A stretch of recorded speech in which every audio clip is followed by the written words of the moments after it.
You guys have had some experience with Testout, so we're just going to kind of go through that pretty fast. If you have any questions about Testout, just let me know, and we can step through anything you need together. So this is the course introduction. Wow, there we go. Blah, blah, blah. So course topics, what are we going to talk about? So the A+ is a big test, okay? It's actually two different, big body of knowledge that's separated into two different tests. So over the next 12-ish, 13-ish weeks, our goal is to, actually 16-ish weeks, our goal is to consume and understand that content, okay? So we are a little ahead of schedule in that Module 1 had a due date of like September 1st, I think. Or August 31st. So we are a little bit ahead of schedule, not crazy, but we'll probably need those days as we get later in the course with like snow days and stuff. So I like to be just ahead of schedule if we can, but if we need to slow down to do stuff, that's fine. So some of the things we're going to learn all about computers, how to tear a computer apart, how to rebuild it, how to troubleshoot it, networking, printing, anything that has to do with like a PC technician role. That's what we're going to cover. The A+ is what opens up the door for that entry-level IT technician. That's the certification that they're going to be looking for. So I talked to you guys all individually, and I think there might still be a few one-on-ones that we have to sit down and do for some people that haven't been here, and he had been out, yeah. And we'll get to those. We'll probably get to those tomorrow if you're here. But for many of you, I explained kind of how it works as far as you go all the way through Testout, you take the final test in Testout. That gets you the PC Pro certification. Once you get that, you can set for the A+, which is two different tests. For those tests, you can take them at home, you can take them at here, you can take them at AU or Shelby or Worcester. But I highly suggest going to like AU or going to a destination. I usually encourage students not to do it at the school because the internet is pretty bad here. And then also, you're more likely to get disqualified because they're watching you on the webcam. And if you like go like this to think about a question, you get disqualified. Like you could have like short sleeves, you could have a tank top on, and like you could be like, I got nothing, and you do this, and they still kick you out. Yeah, so it's like $500 and certification costs just gone. Because if you get DQ'd, there's no refund at all. So going to a testing center is a lot better because it's kind of that human that's there watching you, and they can tell if you have anything, right? They can just walk over and be like, show me your hands. You know what I mean? So I suggest doing it at AU or like Shelby or Worcester. We are working on becoming a testing center specifically for our adult ed programs. So next year, it's a possibility that next year you guys will be able to actually take your tests here with a proctor. But that's something that we have kind of a work in progress. Any questions on that about how you like get the vouchers and how you can sit for the A+ exam? Okay, cool. So with PC Pro or Testout, what's really cool about Testout is it can test you in several different domains as you're prepping for the exam, okay? Before I had Testout, before I had LabSim, it was really difficult to see what area a student was missing. So it was hard for me to say, okay, spend some time focusing your studying on this. With Testout, you could see it actually breaks it down by the different domains, which is really useful. So towards the end here, you'll see A, B, and C. These are all practice tests that are available to you before you sit for that exam. So you'll have plenty of practice, again, with the content area, with the kind of the memorization stuff that we're doing with GimKit, and then finally with actually going through the motions with practice tests. Any questions so far about any of that? Seems to make sense. Oh, yep. They can be, so the only one that has a limitation is the final PC Pro certification test, but the practice tests, no. Yep, and if you need me to go in there and reset them, I can. Yep, absolutely. We talked about the two different certifications that you'll have. Now, the PC Pro is great for a resume to like get an internship. It's just something good for people to ask you questions about, but chances are there's no jobs that are asking for this certification. I'm just being 100% honest with you guys. Is it something that looks good to bolster? Yes. The A+ is really what employers are looking for. CompTIA is respected all across private and public sector and all around the world. So that certification can open many doors for you. So A+ is really where we want to focus a lot of our attention. So let's get into some of the content that we were practicing on GimKit. So hardware and software. Everybody know the difference between hardware and software. Hardware is our physical, either our physical device, and the software is what's running inside, whether that is an application, whether that's the operating system itself, whether that's the BIOS, that's the software. Just like on your phone, the physical device that you're holding is your hardware, and all the apps and the operating system that's running on that phone is the software. Okay, pretty self-explanatory, right? But we have to start at the bottom and then slowly add things on to kind of build our knowledge base. So the first thing is input devices. Okay, so input is things that you can usually touch or you can tell the computer information. Okay, so a microphone, it could be a input device, right? Because I can talk to it. And it's not necessarily, when we think about like computing basics, I almost want you to like not have this image of a PC in your head. Okay, so even think like an Alexa or a Google Home. Those are still computing devices, right? And the input device is the microphone that we're talking to. And then the output device is the speaker. With a computer, we have the ability to touch the screen. We have the ability to use a keyboard, the mouse. Those are all different things that we can use to input information. We are telling it information. Okay, does that make sense? What we're inputting? Okay. Touch screen, all those fun things. So you will have a few questions. If you look at the actual A+, and after this lecture, I'll bring up the standards for the A+ exam. Things like knowing the difference between a resistive touchscreen and a capacitive touchscreen. Are they important? Yes, but you're not going to have like a ton of questions about the differences between them. But the biggest thing is to know like your phone, the device that you have, has that capacitive touchscreen. So if you're writing notes down, I would say phone equals capacitive touchscreen, whereas things like ATMs and trying to think other things, more like commercialized stuff, they're going to have a resistive. So it's really, as you can see here, it's just the actual layering on the device and how it receives that actual input. That's the difference between them, and we'll go into those a lot more once we get to the like the monitor specific section. Okay. So processing device. So our first step is input. Our next step is processing. So our whole goal with the computer is to get it to do something, right? We tell it what to do, it then does it and spits out its results. Well, the brain of the computer is the CPU. Who knows what CPU stands for? Yep. Central processing unit. Yep, central processing unit. So what happens is information comes in from the input through one of the different bridges on our actual motherboard. It then goes into, if the CPU has no line, it's like you're the first one in the lunch line. You get to go right to the front, not here, but you get to go right to the front of the line and get your food, right? Well, sometimes if there's a lot of people there, you have to go sit at a table first or get in line. That's what our RAM does. Our RAM is kind of like our place where we can stand in line to wait to get our processing done. Okay, so RAM is temporary storage, and if we lose power, then we lose everything that's on the RAM, because it's not meant to be a long-term storage, okay? So RAM is just a temporary place to store instructions or tasks before it gets to our CPU, okay?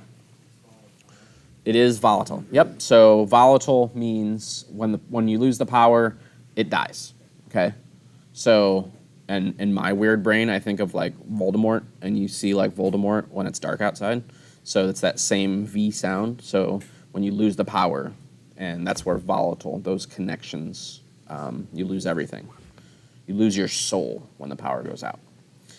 Storage devices, so we talked about short-term with RAM. Long-term storage devices are going to be our solid-state drives, which mean that's kind of like the memory card that you would put in your camera or what's in your phone, meaning there's no spinning disks inside. And you'd like try to hold your phone and it would like do that. So this first kind of diagram here, oh, you can't see it on the screen. Let me pull up my fancy laser pointer. So this up here is our spinning disk drive. So I would say think about a record player, but does anybody not know what a record player is or understand the idea of a record player? Yeah, you're like, no, I have no idea. So we still have a record player at home, and new music is still put out on LPs. But you have a disc that has data, and then there's a needle that reads from it, and then it comes out the speaker. That's the idea behind a record player.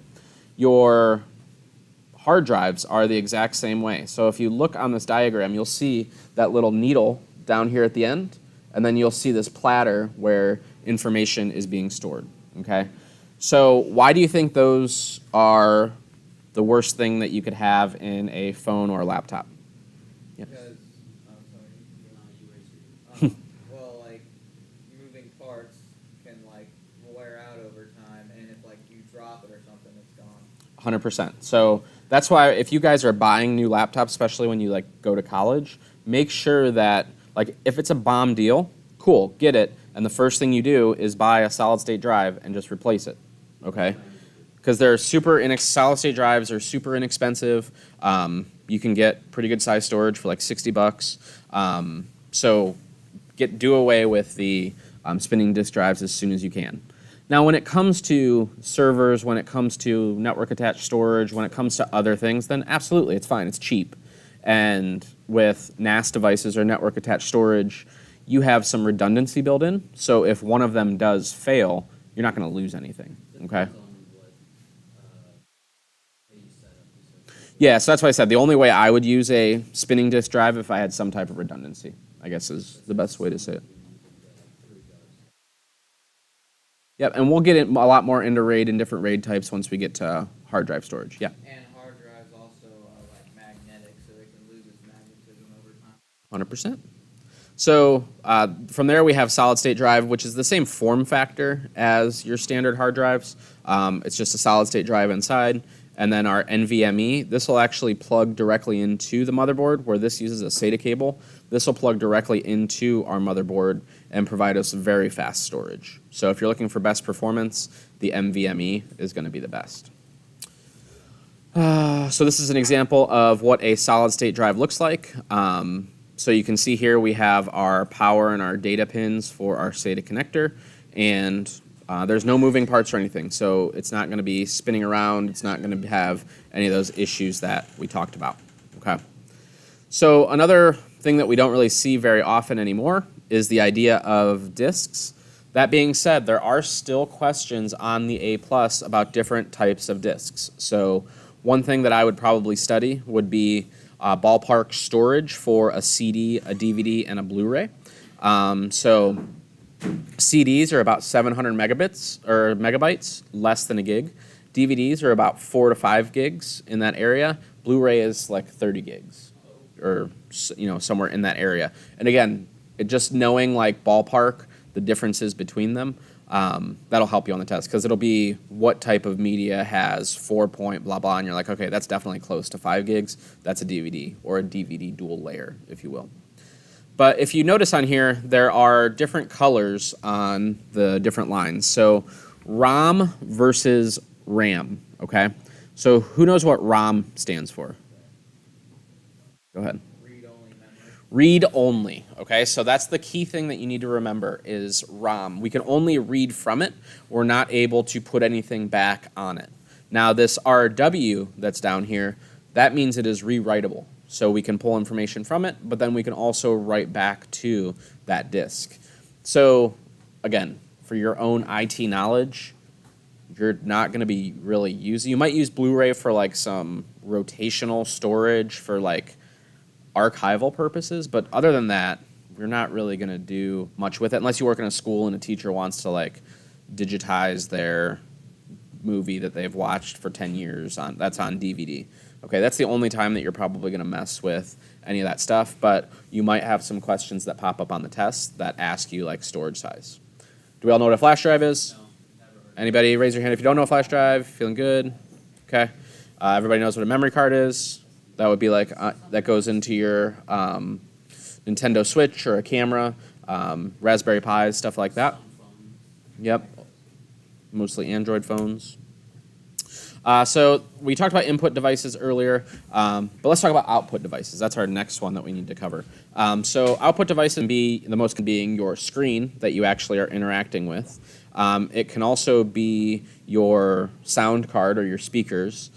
It can also be your headphones because, again, we hit go and then we hear the response, whether that's from Spotify, whether that's from YouTube video, right? We're listening to that content. That is the output that we have. It can also be like a projector or like a digital signage screen, a wireless screen. But it's the computer has done with the processing and it's putting out its results, okay?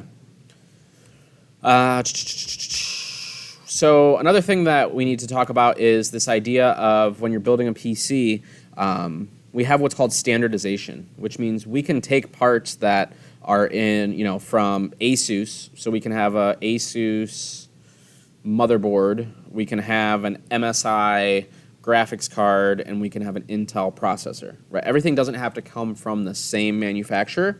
That's called standardization. So we have a standard for how we interact with RAM, so the shape that it's in and where data goes on that.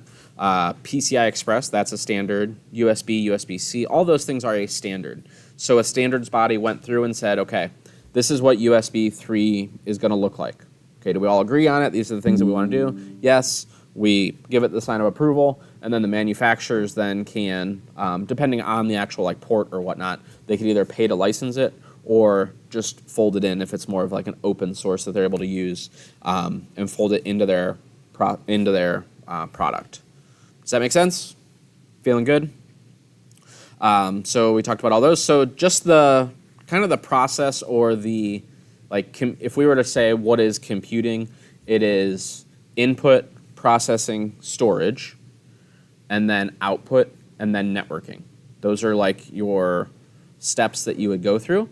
So the data gets stored, and then it goes either out to the network or onto our screen or our output device. Does that make sense? Awesome. Some internal components, just really quick, things that you'll need to know. And we'll take, probably next week, we'll grab some of the computers that are over there. You guys will work in pairs, and you'll take them apart and then put them back together just so you can kind of see how everything works. But the most important pieces in a computer are going to be our power supply. That takes our power from the wall and then divvies it up into different connections that are going to power different things inside of our computer at different levels. So a motherboard is going to take X amount of power, where a hard drive is going to take much less, right? So it's kind of divvies that up, and it makes it really nice. People are scared building their first computer, but with the power supply, the connectors only go one way. Can you still mess it up? Absolutely, but it's a lot easier to build a computer now than it ever has been. Our CPU fan, think about yourself. If you worked outside this summer, if you were just working nonstop, you would probably overheat. You'd probably get hot, right? That's where the CPU cooler comes in. In this case, we have a heat sink, which is that red part, and then the white part is a fan that's pulling that heat away. You could also do liquid cooling. You can build your own liquid cooling system where you actually terminate all the wire or all the tubes and stuff, or you can buy a sealed system. Okay, the sealed systems are nice because they bolt right on and you're good to go. And liquid cooling does tend to be quite a bit cooler than the forced air kind. Also, it's worth noting, if you do cool that CPU down, it can work better. You have the option to overclock it if you'd like, as long as you're dissipating that heat. Heat is the enemy of all computers, okay? So make sure that you are cognizant of that. Underneath that heatsink, we have our CPU. What does the CPU do? Computes, processes. It's also the brain of the computer. Our motherboard is what houses everything. That's what everything plugs into. So we can see all these different ports here. We can see our memory plugged in. We can see our processor. Down here, we can see these different ports that are like where our graphics card or our sound card would go. This is also where our headers are. The headers are these things that our power supply plugs into and our hard drive plugs into. So everything feeds into our motherboard, okay? From there, we have our RAM. So that's our temporary storage, right? That's like our line where we're getting in line for processing. Our hard drive, which stores all of our information, our operating system, our pictures, our music, our movies, our games, all that stuff lives on the hard drive. You can see here, these are our power and data connections. These will get plugged into our motherboard. So they look like that. That's our SATA cable that would get plugged in. Now, if you do have a computer with an optical drive, you'll notice that it looks a little bit different on the back here. So this is an older technology called IDE. It is a flat ribbon cable that looks like this. Most of the stuff that you're going to be working on from here on out is going to have SATA, even your optical drives. Many of them switch to SATA, but there is a chance that you might see a cable that looks like this and just be able to identify that this is an IDE cable, okay? And that used to be what we used for like hard drives and floppy drives, but now everything has been migrated over to SATA. So you can see the difference here. Really thick cable, big white, it was called Molex, and you'll still see these on power supplies, but it's MOLEX. That's what actually powered it, and this is where all the data went. These are our newer, smaller form factor ones, our power on the left here, and I'm pointing, but I'm not actually pointing, my bad. Our SATA connection here, this is our power, and this is our data, whereas up here, this is our data, and this is our power. You can tell the difference because you'll see all these little, they look like electrical wires. That's how you'll be able to identify what they are when you're actually looking inside the computer. So from there, we have our expansion card. So this could be a sound card, a video card, network, like if you want to put 10 gig fiber or any upgrades. These go into our PCI slots. And there's different speeds. These different shapes here are different standards, and they are for different speeds. Does a sound card need to have the same throughput as a video card? No. So a video card is going to process so much information, and it's going to be drawing all this stuff on the screen, so it needs very fast communication.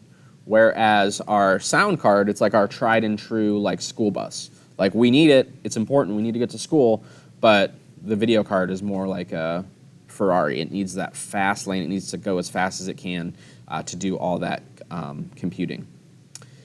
So these are the things that are due for this module. So there's a couple labs. So exploring the lab interface, just kind of understanding how like the shelf works and stuff in LabSim.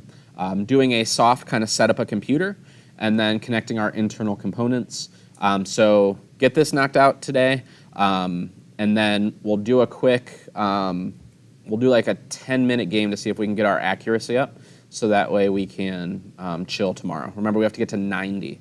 So now after I've lectured and we've kind of talked about it a little bit, maybe that'll help us get a higher accurate score. Couple questions. What certifications does this course prepare you for? A+ and the PC Pro, good. Name 2 internal components of a computer. Perfect. All right, you guys are excellent. So.